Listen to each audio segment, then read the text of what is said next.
बधाई रखूंगा, ना ना जुदाई रखूंगा, ना बधाई रखूंगा। अगर मुझे बेटी पैदा हुई तो उसका नाम मैं रमाई रखूंगा, रमाई रखूंगा, रमाई रखूंगा। आणि यानंतर महाराष्ट्रात खूप प्रसिद्ध असलेले कवी, ख्यातनाम कवी खेमराजजी भोयर आपल्या समोर अतिशय सुंदर अशी कविता सादर करत आहेत। एकदा जोरदार टाळ्या होत्या। जय भीम मित्रांनो, एकदा जोरदार टाळ्या अनिरुद्ध वनकर आणि सुंदरसाठी आणि सामाजिक न्याय विभागासाठी।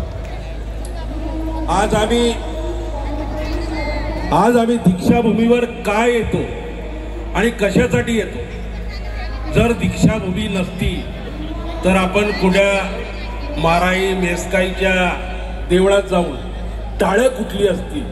म्हणून दीक्षाभूमी काय आहे हे मी आपल्या 4 ओळीतून सांगतो। शोषितांच्या सन्मानाचा एल्गार आहे दीक्षाभूमी, शोषितांच्या सन्मानाचा एल्गार आहे दीक्षाभूमी। जातीवादी अत्याचारावर वार आहे दीक्षाभूमी। अरे धम्म क्रांतीला बरफट करायची असेल तर मानव मुक्तीच्या कल्याणाचे प्रवेशद्वार आहे दीक्षाभूमी, प्रवेशद्वार आहे दीक्षाभूमी। आणि जय भीम नेमकं काय आहे मित्रांनो? व्यवस्थेने दाबलेल्या माणसाची हाक आहे जय भीम। व्यवस्थेने दाबलेल्या माणसाची हाक आहे दीक्षाभूमी, जय भीम। आणि ओरडून जगात सांगा भारताचे नाक आहे जय भीम।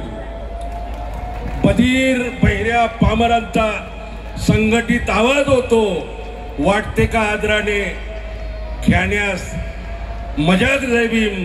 आणि ओरडून जगात सांगा भारताचे नाक आहे जय भीम। टाळ्या होत राहू द्या, मोठा कवी आहे। भोगतो भोग नरकाचे या जगाचा आदिवासी, भोगतो भोग नरकाचे या जगाचा आदिवासी। अरे हाफ पॅन्टी घालणाऱ्या नागड्यांना ठाक आहे जय भीम। आणि ओरडून जगात सांगा भारताचे नाक आहे जय भीम। गाय बेडा वेधशाळा न्याय होते बोलबाला, आणि संसदीत मनमुखावर बोलकी चपराक आहे जय भीम। आणि ओरडून जगात सांगा भारताचे नाक आहे जय भीम। धर्म भाषेचा तमाशा बंद केली ठोकशाही, धर्म भाषेचा तमाशा बंद केली ठोकशाही। अरे देव जो नाकारला त्या मंदिराचे लाख जय भीम। आणि भारताला सांगा जगाला भारताचे नाक जय भीम। न्याय हक्क घेण्या स्वतःचे जागतो हा देश सारा, आणि संविधान रक्षण कराया बोल छाती ठोक जय भीम। आणि भारताचे नाक जय भीम, भारताचे नाक जय भीम।